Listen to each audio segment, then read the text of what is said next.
வணக்கம். இது உங்கள் சாய் சிருஷ்டி சமையல். இப்போ நம்ம கத்திரிக்காய் கிரேவிக்கு தேவையான பொருள் பார்த்துருவோம். 50 வேர்க்கடலை, 50 எள்ளு, கசகசா 30 கிராம், ஒரு பெரிய தக்காளி, 2 சின்ன வெங்காயம், அரை மூடி தேங்காய், லெமன் சைஸில் புளி எடுத்து ஊற வச்சுக்கோங்க. திக்காக கரைச்சி வச்சுக்கணும். கடாயில் 100 கிராம் எண்ணெய் சேர்த்துப்போம். சோம்பு ஒரு ஸ்பூன் அளவு நல்லா பொரிய விடுங்க. வெட்டி வச்ச வெங்காயத்தை நல்லா அரைச்சி சேர்த்துப்போம். நல்லா வதக்கி விட்டுப்போம்.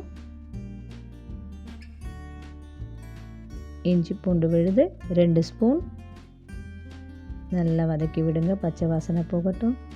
கத்திரிக்காய் காம்பு ஃபுல்லாக நிற்கக்கூடாது. 1/4 இன்ச் அளவுக்கு விட்டுடுங்க. பின்பக்கத்தில் 2 கோடு போட்டுக்கோங்க. 4 வரும். எந்த கத்திரிக்காயில் வேணாலும் பண்ணலாம், சூப்பராக இருக்கும்.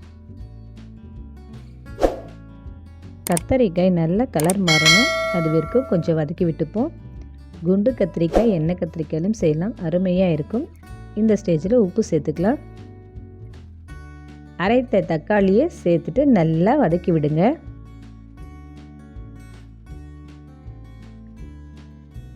நல்லா கலர் மாறிடுச்சு. கத்திரிக்காய் நல்லா ஒரு பெரட்டுங்க, தீய விடக்கூடாது.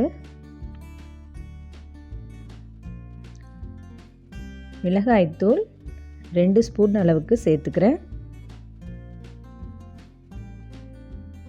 நல்லா ஒரு பெரட்டி விடுங்க.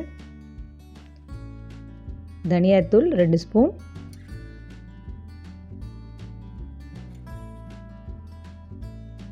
எல்லாம் ஒன்று சேர கலந்து விட்டுப்போம். சிம்மில் ஒரு 10 நிமிஷம் இருக்கட்டும். இப்போ கருவேப்பிலை சேர்த்துட்டு அரைத்த வேர்க்கடலையும் கசகசாவும் சேர்த்துக்கலாம். எள்ளு தனியாக அரைச்சி வச்சுருக்கோம். ஒன்றா சேர்த்து அரைக்காமல் தனித்தனியாக அரைச்சி வச்சுக்கோங்க. இப்போ எள்ளு பேஸ்ட்டையும் சேர்த்துக்கலாம்.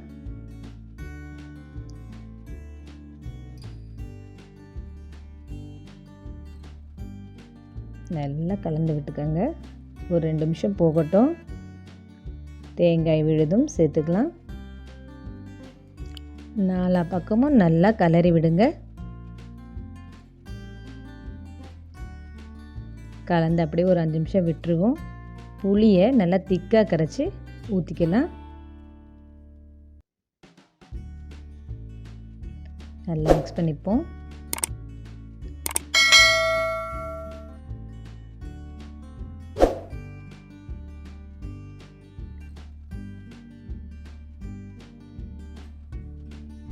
நல்லா ஒரு தடவை கலந்துட்டு உப்பெல்லாம் செக் பண்ணிப்போம்.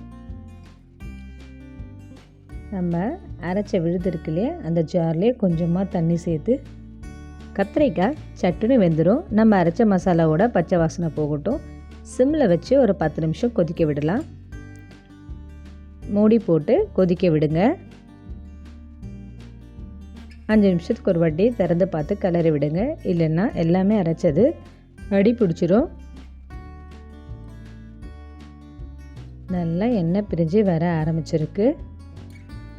இட்லி, தோசை, ரைஸ், பிரியாணி, புலாவ் எல்லாத்துக்குமே நல்ல மேட்சிங்காக இருக்கும். மறக்காமல் செஞ்சு பாருங்கள். செஞ்சு பார்த்துட்டு எப்படி இருக்குதுன்னு சொல்லுங்கள். என்னோடய சேனலை சப்ஸ்கிரைப் பண்ணுங்கள். பெல் பட்டனை ப்ரெஸ் பண்ணுங்கள். அப்போ தான் நான் போடுற வீடியோ உங்களுக்கு வந்து சேரும். இப்போ எண்ணெய் நல்லா பிரிஞ்சு வர ஆரம்பிச்சிருச்சு. அவ்வளோதான், நம்மளோட கிரேவி ரெடி ஆயிடுச்சு. கொத்தமல்லி தூவி இறக்கிடுவோம்.